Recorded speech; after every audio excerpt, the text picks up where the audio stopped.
did you get interested in the Volta Lake, the research doing about the Volta Lake, about fishery? Well, my background training is in limnology. That's the study of lakes. And I did my master's work on a wetland to the far western part of the country. But when I was employed as University of Ghana staff, I had the choice of being appointed to the then zoology department or to the Volta Basin research project as a research fellow. Now, my interest has always been more in the area of research. My strength is in research, so I was advised to become a research fellow of the Volta Basin research project. So that was back in around 85, and since that time I've been working on the lake, so approximately 30 years or so working on the lake, or the Volta Basin as a whole. Yeah, and of course 85, it was just a time when there was a lot of drought. Yeah. And what would you say were the main environmental effects caused by the creation of the Volta Lake? Well, all the big effects stem from the change in the hydrology. So you have a change upstream from riverine conditions to the lake, lacustrine conditions. So all the fauna that depend on running water are affected. You have all the floodplains now permanently under flood. And then you have a mixture of loss of habitat and gain of habitat upstream. Downstream it's more negative in that though you have prevention of flooding, which means human beings can occupy places that before they could not, all the processes that needed freshwater inputs now become lost. So you have a situation where some of those species which we thought were very useful are now gone, and some of those species which were quite dangerous came. I think the typical example is the trade-off between schistosomiasis and onchocerciasis. The worm that gives you river blindness needs fast-running water for its host. The snail that gives you bilharzia needs slow-running water. So when you change the fast-running water to slow, you lose the onchocerciasis, but you gain the bilharzia. So it is a trade-off. This is what they call a lose-lose situation, not a win-win situation. So many things happened. Yeah, and I want to. you need to adjust the light. It's good, except there's some wind, and then We're getting him. tie something around this microphone. Yeah. I thought you had the fairy muffler. Yeah, I should have the furry one, but I don't. I just have this. This one is usually enough. So let's see if this helps. Okay. I have another one in case. Yeah. I mean, so the bilharzia.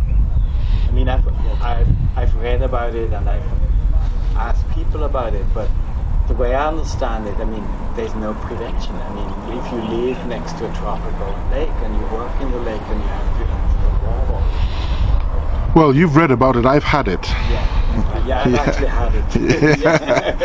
And From a swimming pool. yeah, well, and like all diseases which require a vector or a host, it's very simple to stop the disease. That is, you break the cycle between the vector, the host, and man. The reason why people get bilharzia is that they either have occupations or their normal life duties mean that they have contact with water which have the parasite. So if you break that cycle, there's no disease. So for example, if children who will play in water, fair enough, but if they don't need to go to the water edge to fetch water for the family, if a fisherman is catching his fish in a place not close to the edge of the water where the snails and the cercaria concentrate, you have a break in the cycle. Bilharzia used to be a very common disease all over the subtropics and the tropics, and in many places with improved sanitation, because the intestinal part, you need that cycle, they've managed to solve it. I think it can be cured. I think people will still have the snails in the water. I think they'll still have contact with the water, but if the parasite is not present, or the parasite is in such small numbers that it can't really infect people, we are good. The lower Volta, there was a time that we had 90% infection rate among adult men, and we went in the early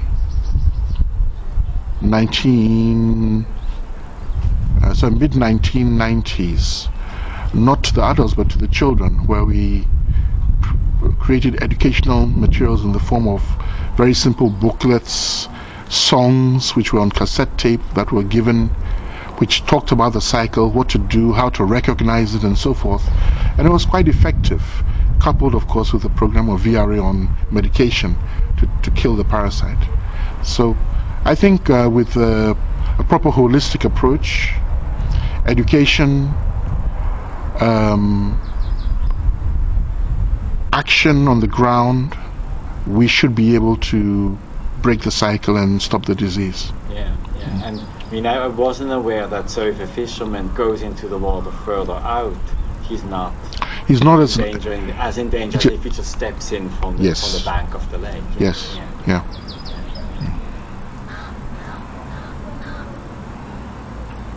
Can you explain to us, I mean, I've read about this, that in the first few years after the creation of the lake, there was an abundance of fish, and kind of the VRA figure is 60,000 tons of fish in the first few years, and then it kind of tables around 40,000. So why was there such an abundance of fish in the beginning? Well, first of all those figures are wrong.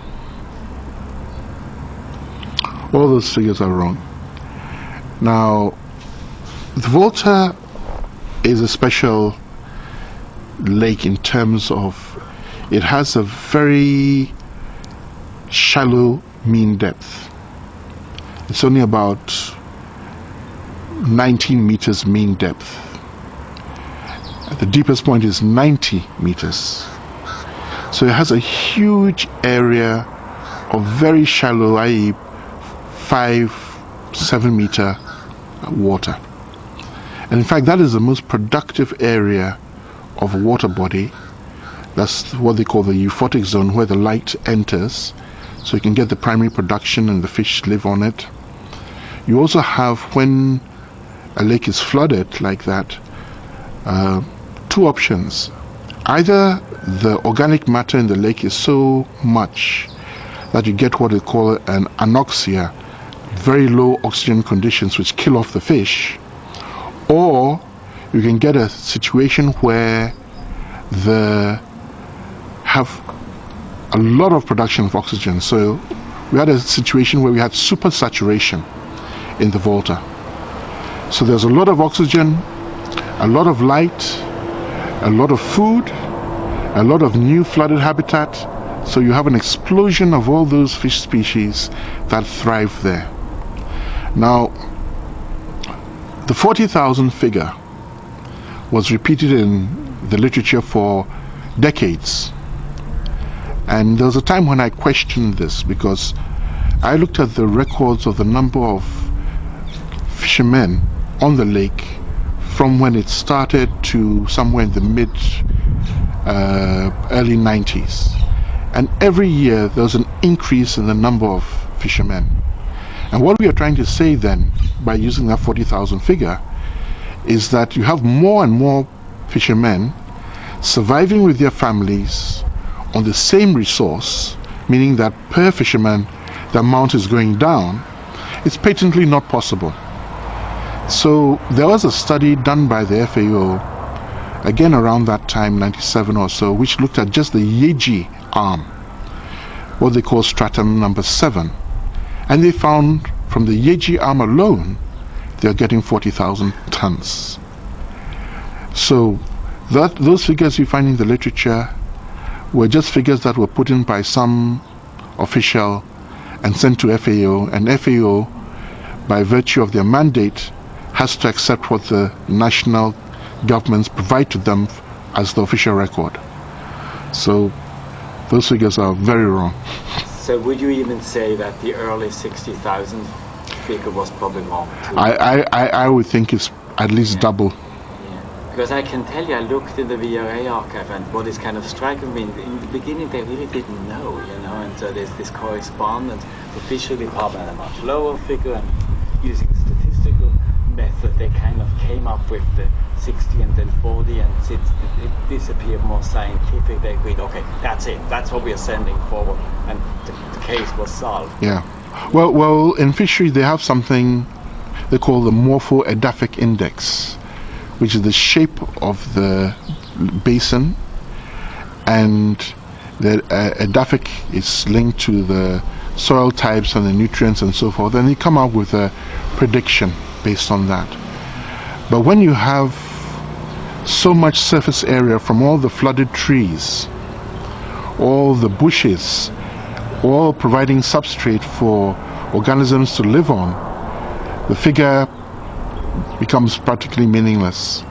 So yes, we could have done much better, but remember, in the large dams for Africa, Volta was among the first, so it was breaking new ground.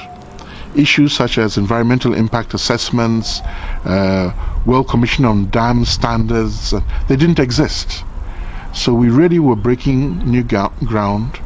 The UNDP project brought some information, but you're talking about a relatively small number of researchers for the largest man-made lake by surface area in the world. It's very difficult to do. Yeah. And I guess that was the exciting aspect of researchers like Leticia Beng. I mean, they were pioneering a new field because there were all these open questions. Yes.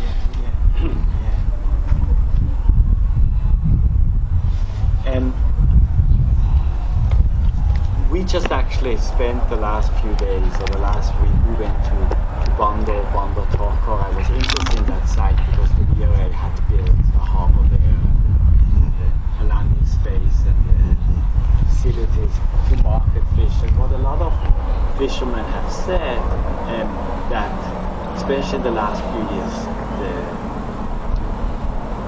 the fish population has really rapidly decreased. And talking to a market there, tiny little fish which he was selling. When this size, and he said, what type is that? She said, that's a tilapia.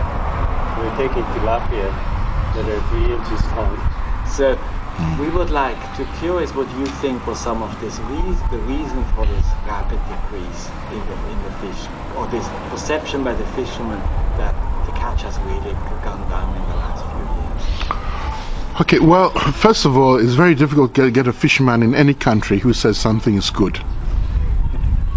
All fishermen say it was better in the old days. That is it's an established fact. This is tied around a number of issues. The first is that there are more fishermen. The fishing pressure on the lake is quite large. We have people using methods which are not the best, i.e. nets with very small mesh size, fishing with dynamite, fishing with pesticides, and the normal lake functioning, i.e. how the water level goes up and down, it goes up and down around 4 to 5 meters. But if you've got a very shallow gradient, that can be more than 1 kilometer or 2 kilometers.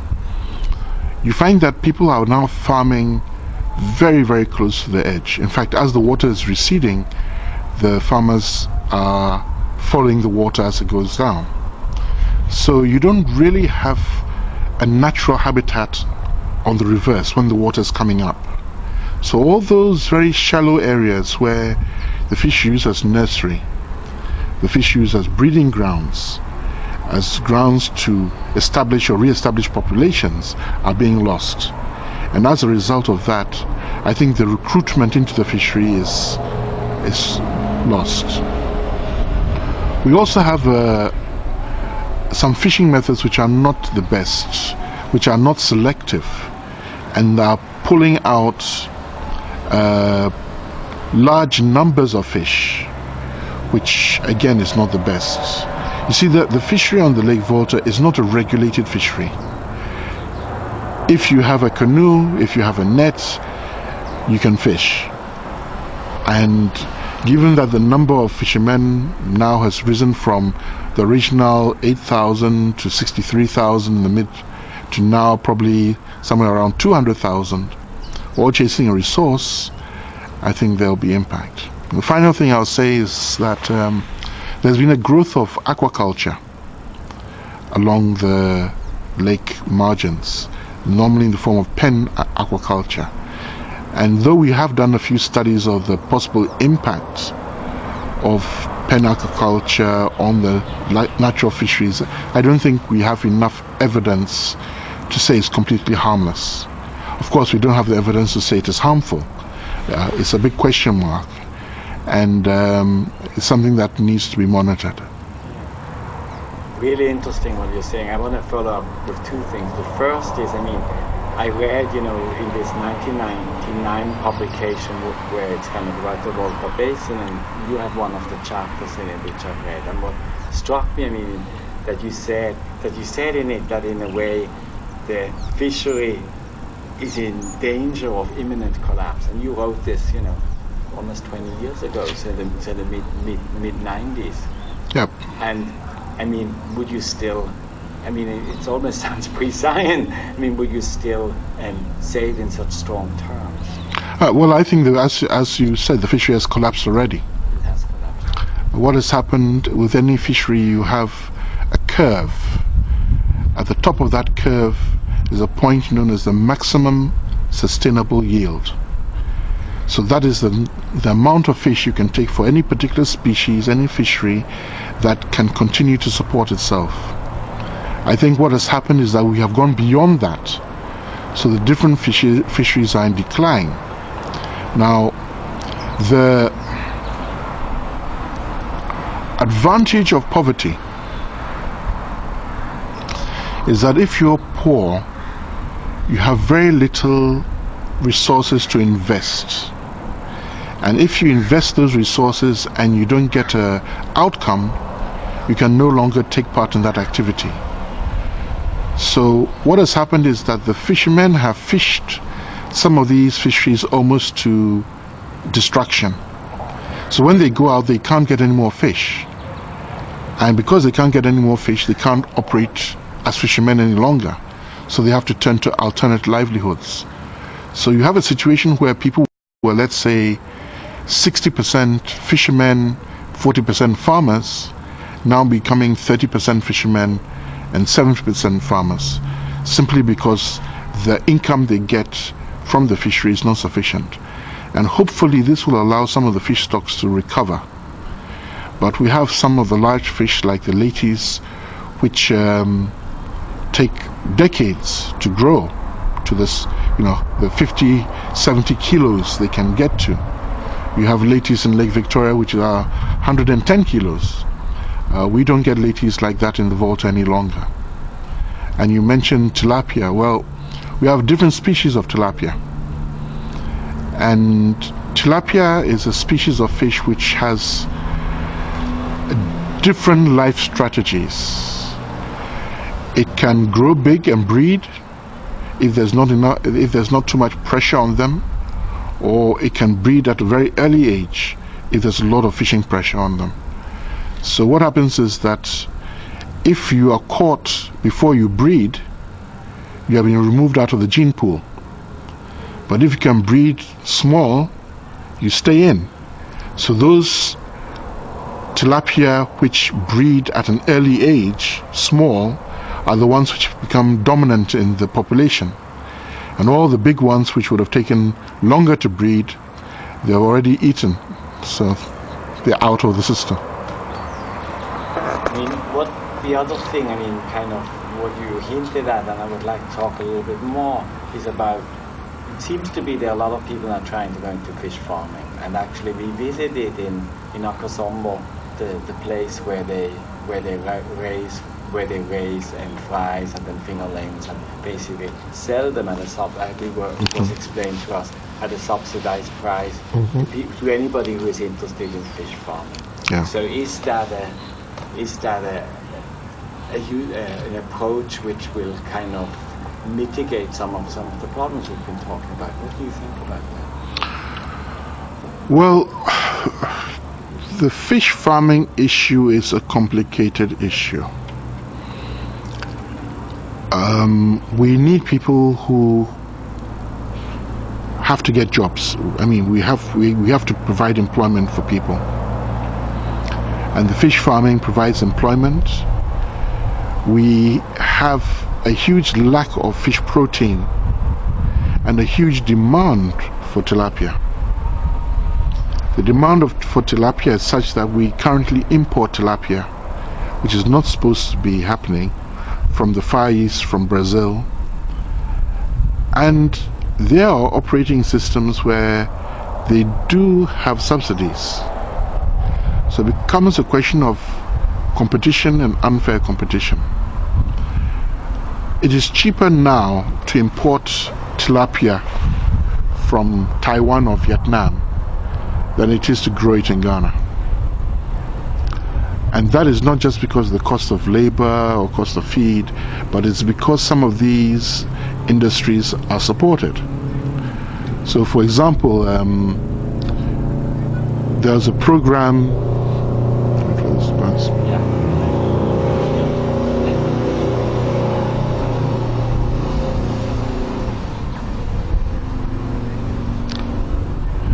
Yeah, for example, there's a program in a couple of countries in the Far East to convert rice paddies to fish farms, well, some for shrimp, but some also for brackish water fish and freshwater fish. Now the cost of conversion of a rice paddy to a fish farm is much less than it is to dig a pond or even to create a pen in a lake. So I would say that we are operating in an unfair economic environment, and the subsidy they get in terms of fingerlings is very minor compared to the cost of growing the fish. So long story short, I would say it's something that we have to do. I think the figure is we eat 40 kilos of fish per person per year, and we are running at a shortfall of around 70% from the marine catch, which has already gone down too far. So we do have to get it from somewhere, and it's better we grow it ourselves than import it. I mean, what was interesting in Akasombo, there were kind of two things they were doing. One is they were kind of doing kind of a natural selection of the fittest. So they were kind of playing with which fish seemed to be the fittest, and identify them. But on the other hand, there was this pioneer project, you probably know about that, where they were also had introduced a genetically modified tilapia, and you know, it was fenced, so there was some awareness of the. Well. Let's be careful with the terminology. Yeah, please. It's genetically improved. Genetically improved is not genetically modified, and this actually stems from a global project on. I think it's called GIFT. Genetically improved farmed tilapia, which has its roots with the World Fish Center in British Columbia, but before they were based in the Philippines. And they basically went around the world to try and find fish that would grow well and fast. So the difference is like a farmer going to the farm and taking those maize plants that have grown very fast and keeping those seeds to sow the next year, as opposed to somebody actually introducing a gene from another organism into the maize to grow. So the genetically modified organism is using techniques of molecular biology. The genetically improved are using the normal breeding strategies that farmers have used for centuries. Yes, I would leave it at that. So, thank you so much for correcting me. Yeah. Absolutely right. So you think that's a good approach? So that will hopefully introduce a species which will bring a larger yield in these fish farms. Well, you see, my primary background is ecology. And in ecology, the more complex a system is, the more stable it is. And when you are doing this sort of breeding, and you get a situation where everybody is using the same breed, you have effectively shrunk the gene pool. And if there is something unexpected, some sort of disease or whatever, you find entire crops, entire populations will be damaged simply because there's not enough resilience in diversity. Now it's very difficult for you to advise a farmer to grow this because it's a slow growing, it doesn't give you as much yield, you're going to work harder to make it grow, but you're doing it because if something goes wrong you have a fallback. Now in places like Bolivia with potatoes, where they used to grow 300 species of potato because they had potatoes for every type of season, every type of climate. Now they're losing many of those species, and we now are realizing we have to go back to them. I think with the same thing as is happening in the area of aquaculture, area of fish farming, and then the people are afraid that these fish then escape to the wild and then take these very narrow set of genes to the wild populations, and the wild populations suffer. So it is a complicated approach.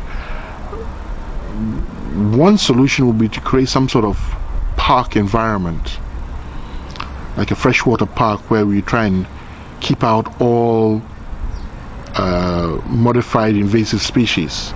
So you have that as a gene bank that you can go to in case of emergency. But it's quite difficult to do things in the three-dimensional water environment as opposed to the land environment. So we'll see how that goes. Before you said something, and that also you've written about that, so I want to follow up. You said the Volta Lake fishing is actually not regulated. If you have a canoe in the lake, you can fish. But on the other hand, you said in that article I read that actually a lot of quote-unquote illegal fishing methods are being practiced. So obviously there's somebody said standards, what is legal and what is illegal. Can you explain for us, so they obviously see the way how people should fish and how they actually fish, and one is legal and one is not, but it's not regulated. So well, the first thing you have to realize is that the Volta Lake has a shoreline of almost 5,000 kilometers. The Ghana coast has a shoreline of 550 kilometers. In the most densely populated part of Ghana, we cannot regulate the fishery along the coast of Ghana, where you have so many more people and much fewer fishermen. as opposed to the Volta, where you have so much area and so few people. The density in some of these places is 1 or 2 per square kilometer, not even hectare. So it's very difficult to see what is actually going on, especially once you move away from the village setting. There is a basic rule that has been used in Ghana since the very first Fisheries Act, that for inland fisheries you're not allowed to use active fishing gear. Active fishing gear are gear that are moved. So you cannot use a seine net, something that you pull in, whether it be a purse seine or a beach seine. All of these are illegal.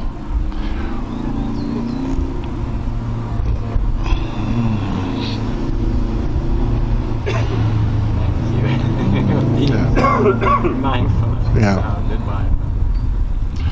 The other area of irregularity is that of gears which damage the environment.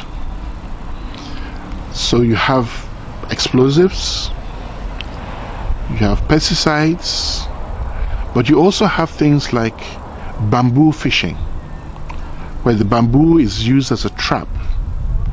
But the problem with that is the way the bamboo is handled after its use. It's normally just left in the bottom of the water to rot. But bamboo doesn't rot very fast. So you get an accumulation of bamboo on the bottom of the lake. Apart from the fact is many of these traps may not be strong enough to be used by the fisherman, but they're still able to catch fish. So you have the phenomenon known as ghost fishing. So you have the gears out which are still catching fish, nobody's harvesting them, and the fish are dying in the traps, dying in the nets, and nobody gains. So as I said, the primary thing is a ban on active fishing, that is a net ban on fishing activities that damage the environment, and of course a ban on small size fishing nets. So I think it's about 5 centimeters is supposed to be the regulated stretch mesh size, but people, as you know, are using mosquito net, and when you have somebody using mosquito net, he catches everything. Yeah. And of course, as you pointed out, it's even if such a ban exists, like for instance bamboo traps or so, it's very hard to It's impossible. It's impossible. It's impossible. So it's in some ways it's a bleak situation. I mean, people like you are aware of it, but it's not really. Well, this how to change these. Yeah, this is something that has been known for a very long time. In fact, one of the key works in ecology was by a man called Harding, and it's called The Tragedy of the Commons, where if you have a common resource that is not being regulated, people will always overexploit it unless you have some social control mechanisms in place. And of course, the Volta being an area where you have many migrant fishermen, that social cohesion that you need for social pressures to control things is not there. Yeah, and of course the migrant fishermen are a result of the ecological damage in the downstream community. I would say yes and no. Yes and no. We have a lot of the fishermen who moved up, but you have people who could still have made a living along the coast, but it was easier to make a living by the lake. So why should I kill myself in dangerous seas when I can go and fish in a canoe in comparative safety? Yeah.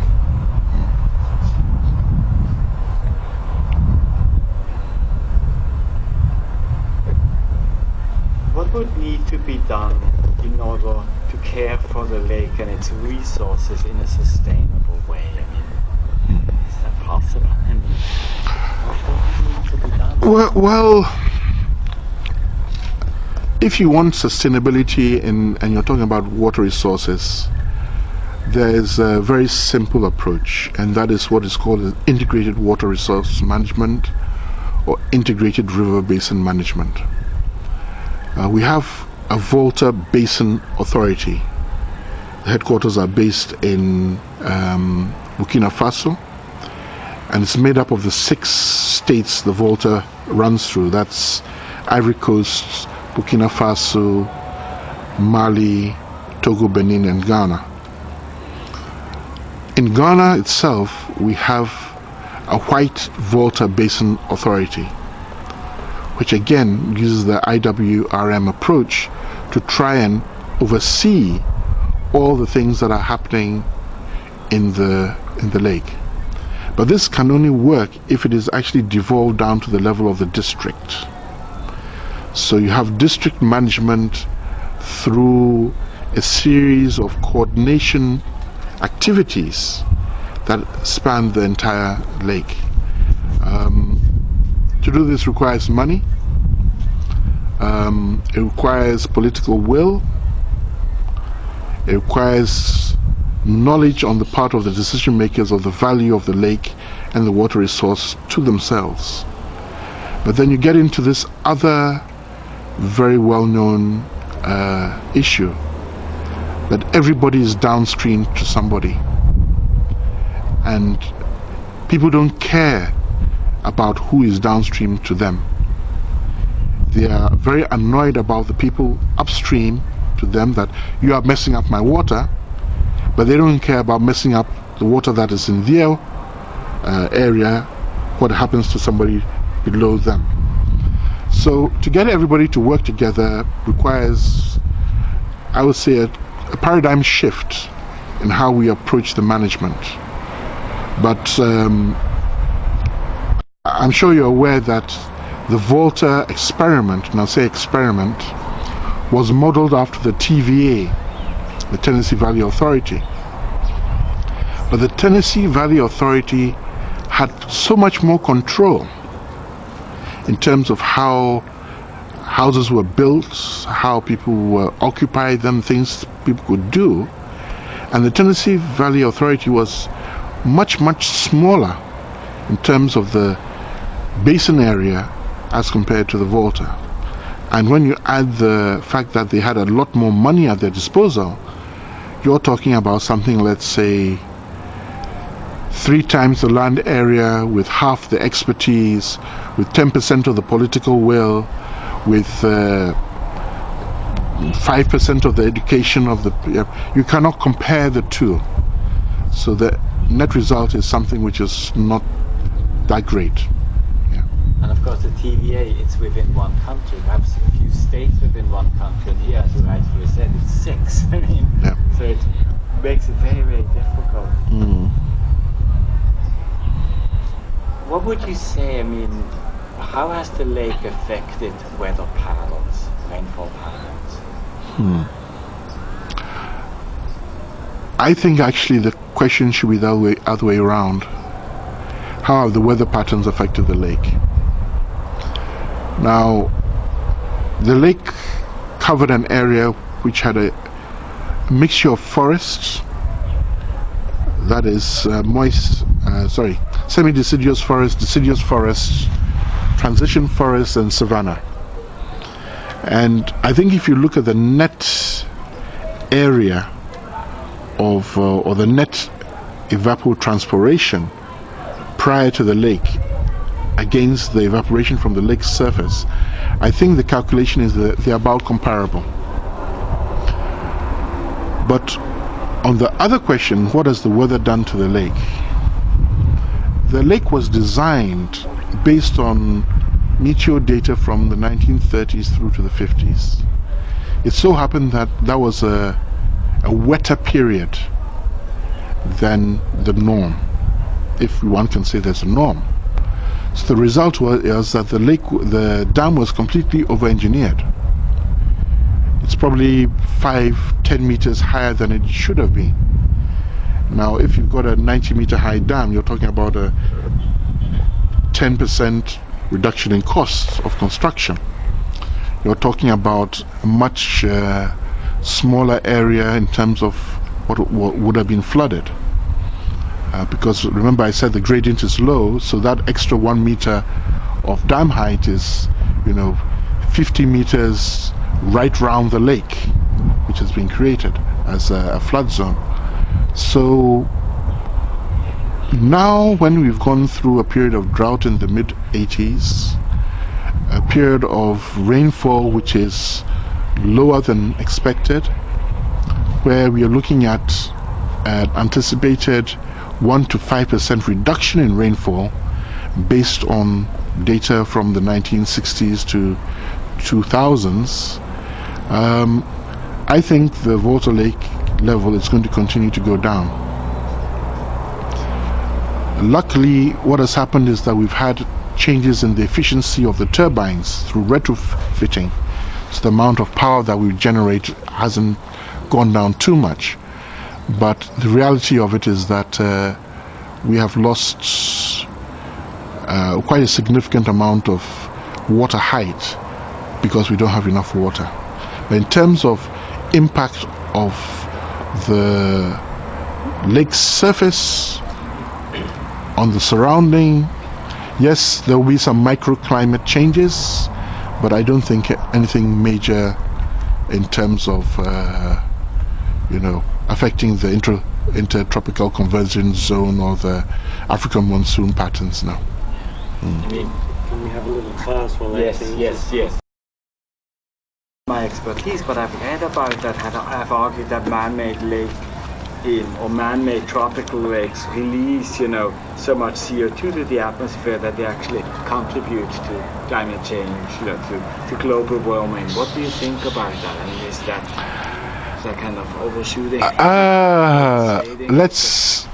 We have to be careful here because one, a lot of this work has been done on lakes in Brazil or in Suriname. I think Lake Brokopondo is one they've done some work on. Two, I'm not sure if they looked at not just the CO2 but the methane. Three, I'm not sure if they looked at what happens in the savannah area vis-a-vis bushfires, which of course cannot take place on the lake. I happen to be a review editor for the IPCC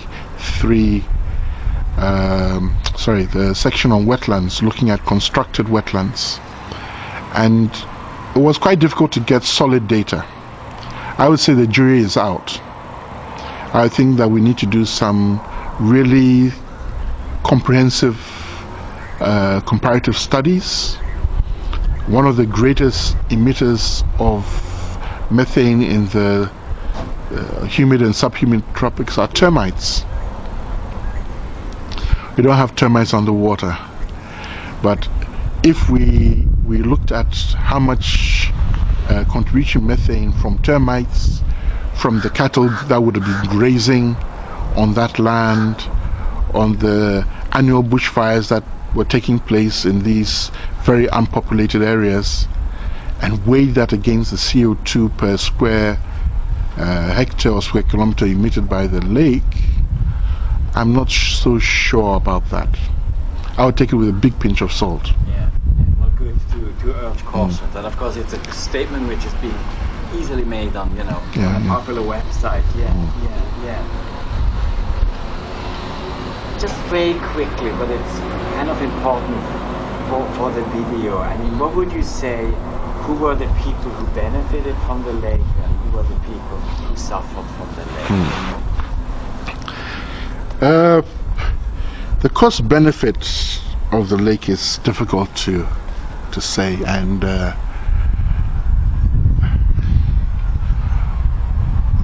let's again pose the question a different way. If there had been no Volta Lake, what would Ghana look like? Well, Ghana would have had to have suffered the oil crisis of the 1970s for power supply. Ghana would not have an aluminium industry. We'd still be exporting bauxite for processing, and we wouldn't even be able to produce the alumina.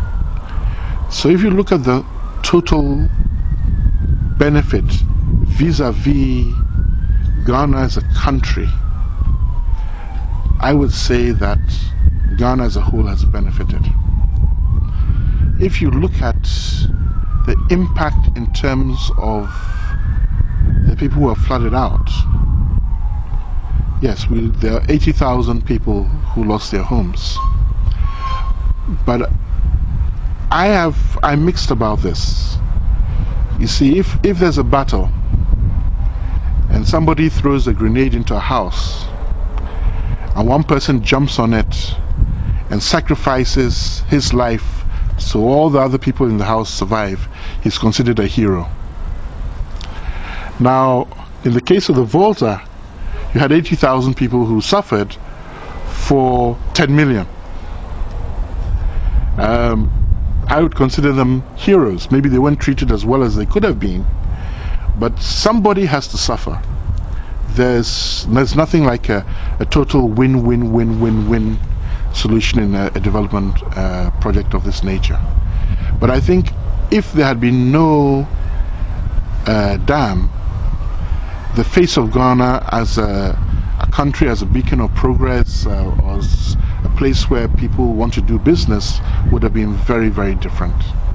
The Kosimbo Dam changed the trajectory of Ghana as a country. I like your complex answer, and you know, there's a lot of opposition to large dams, but it would be what are the viable alternatives? Yeah. And then often when I give a presentation about the Volta project, people kind of expect me then to say in the end, well, it was a bad project. No, I mean, it has been the main electricity source for the country. So well, the Volta is more than just electricity. The Volta became a symbol. It became a symbol just in some ways. Tema Port, or the Accra-Tema motorway, became a symbol that Ghana is moving forward to a different type of environment when it comes to doing things. That people should take us seriously. I mean, Ghana was, people will say the Volta Lake is the largest lake, man-made lake in the whole world. Ghanaians were proud of that. Of course, if you are from Asojoman or one of these places that have been flooded, you're not so happy about it.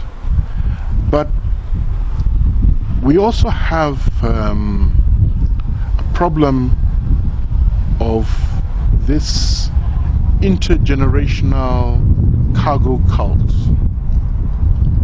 where yes, people lost their maize and lost their farms in the 1960s when the Volta was flooded, but you don't ask for compensation for that in 2015. I mean, that's gone. I mean, your grandfather who planted the maize at that time, okay, maybe he didn't get compensation, but that's past. We have to move on.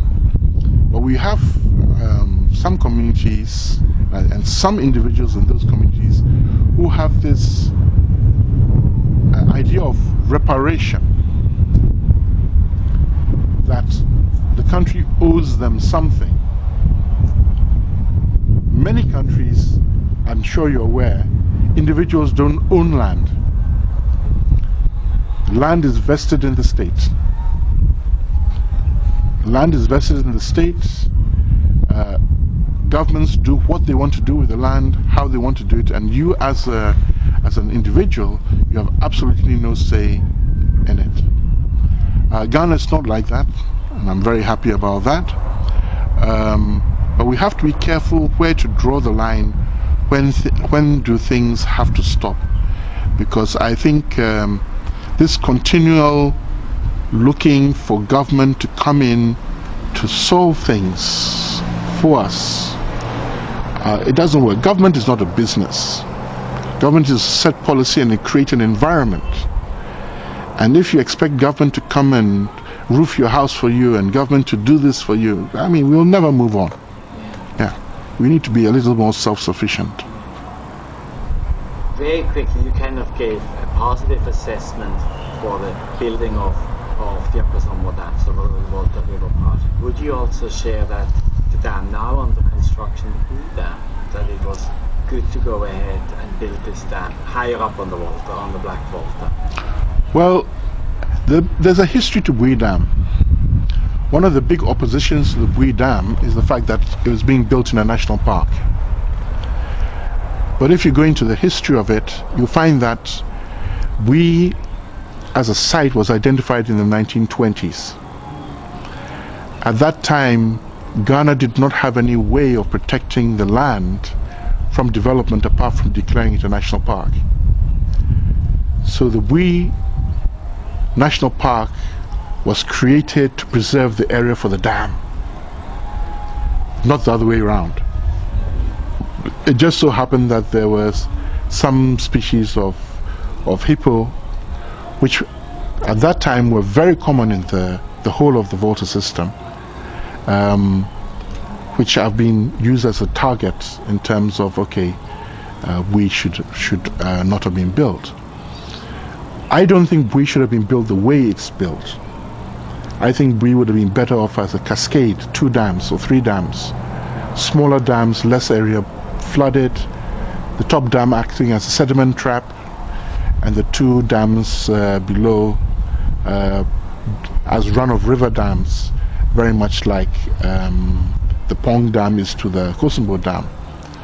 The questions about the sustainability of Bui, given the fact that the climate is changing, rainfall is dropping, and temperatures are getting higher. But in terms of adding the 400 megawatts to the country, it is invaluable. People need power, and what they turn to when there is no power is generators. And as we do not have a centralized large generator that people could subscribe to, you have a lot of very small 1 kilowatt, 5 kilowatt, very inefficient petroleum driven generators, which I think the total environmental impact of all those little generators is far bigger than Bui.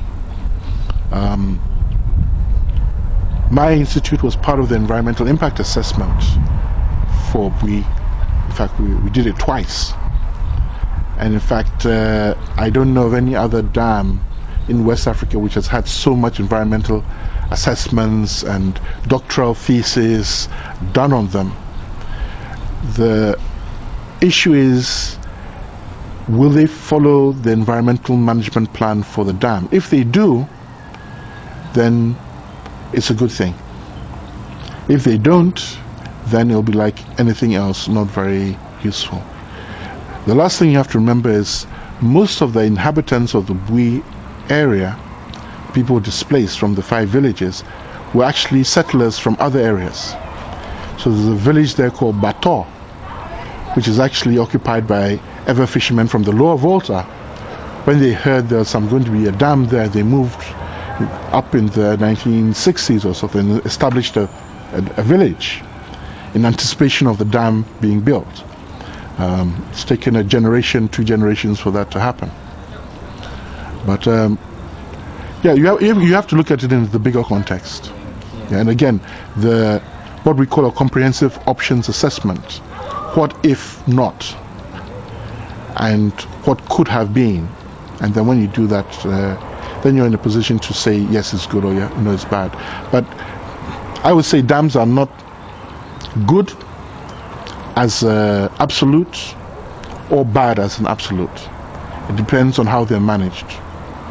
It's very much like a car. It can be used as a means of transport, or it can be used by a drunk driver to do terrible things.